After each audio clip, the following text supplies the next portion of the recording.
ছেলেদের লিঙ্গ বা যৌনাঙ্গ বা পুরুষাঙ্গ বড় হওয়া নির্ভর করে রক্তের চাপ কেমন থাকে। কর্পোরা কেভার্নোসা নামের পাইপ সদৃশ্য গহ্বরটিতে কী পরিমাণ রক্তচাপ এসে চাপ সৃষ্টি করে সেটাই পুরুষাঙ্গের বিশালত্ব এবং ক্ষুদ্রত্ব নিয়ন্ত্রক। পুরুষাঙ্গ একটি মাংসপেশী। অন্য সব মাংসপেশী যেমন ব্যায়াম করলে বৃদ্ধিপ্রাপ্ত হয়, তেমনি এটাও ব্যায়ামের মাধ্যমে বাড়াতে হবে। আর ব্যায়াম চালু না রাখলে যেমন মাংসপেশী শুকিয়ে যায়, তেমনি এটাও কমে যাবে। কিছু কিছু পেনাইল সার্জারির প্রচলন বিদেশে আছে, তবে তা স্থায়ী কোনো কিছুই নয়। পেনিস পাম্পের প্রচলনও আছে, কিন্তু ব্যায়ামের চেয়ে ভালো কিছু আর নেই।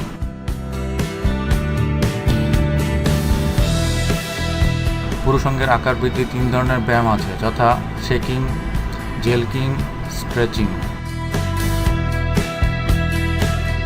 শেকিং: প্রথমে আপনার পেনিসটাকে গোড়ার দিকে 2 আঙ্গুলে ধরুন, এরপর এটাকে আস্তে আস্তে ঝাঁকাতে শুরু করুন। আস্তে আস্তে ঝাঁকানোর গতি বাড়ান।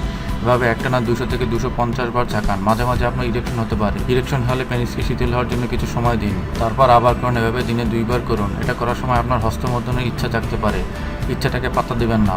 এটা করার সময় যদি হস্তমৈথুন করেন তাহলে ব্যায়াম করা আর না করার সমান কথা। যদি 200 থেকে 250 বার আগে বীর্য বেরিয়ে যেতে চায় তাহলে থামুন। উত্তেজনা প্রশমিত হলে আবার করুন। এটা করলে আপনার পুরুষাঙ্গে রক্ত সঞ্চালন আশাতীতভাবে বাড়বে। একটু কষ্ট করে হলেও এক্সারসাইজ চালু রাখুন, বাদ দেবেন না। জেলকিং: প্রথমে পেনিসকে জলে ধুয়ে নেন এবং মুছে ফেলুন। এরপর খানিকটা ক্রিম বা জেল জাতীয় পিচ্ছিল জিনিস জোগাড় করুন। এটি পেনিসে ভালোভাবে মাখান। এবার বুড়ো আঙ্গুল বা তর্জমের সাহায্যে ওকে সাইনের মতন করুন। এবারে ওকে সাইন দিয়ে পেনিসের গোড়ায় ধরুন। এবার আস্তে আস্তে ভেতর থেকে বাইরের দিকে মর্দন করুন। জিনিসটা অনেকটা হস্তমর্দনের মতোই, কিন্তু খেয়াল রাখবেন এটা শুধু পেনিসের গোড়া থেকে অগ্রভাগের দিকে, উল্টো দিকে করবেন না। এভাবে 30 থেকে 40 বার করুন, দিনে 2 বার। এটা করার সময় আপনার হস্তমর্দনের ইচ্ছা জাগতে পারে। ইচ্ছাটাকে পাত্তা দেবেন না। যদি 30 থেকে 40 বারের আগে বীর্য বেরিয়ে যেতে যায় তাহলে থামুন। উত্তেজনা প্রশমিত হলে আবার করুন। এটি করার সময় লিঙ্গমণ্ডলে সামান্য ব্যথা হতে পারে।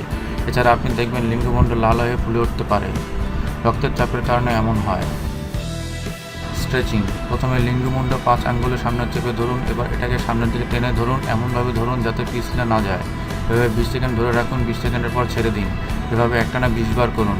মাঝে মাঝে আপনার ইরেকশন হতে পারে। ইরেকশন হলে পেনিসকে শীতল হওয়ার জন্য কিছু সময় দিন, তারপর আবার করুন। এর ফলে ধীরে ধীরে আপনার পুরুষাঙ্গ দীর্ঘতায় বাড়বে। যে 3টি ব্যায়ামের কথা বলা হয়েছে সেগুলো একত্রে প্রতিদিন 2 বার করে করুন। একসাথে না করলে লাভের সম্ভাবনা কম। এক্সারসাইজের সময় হস্তমৈথুন করবেন না। হস্তমৈথুন করলে ব্যায়ামের আর কোনো দরকারই নেই, কারণ তাতে কোনো লাভ হবে না।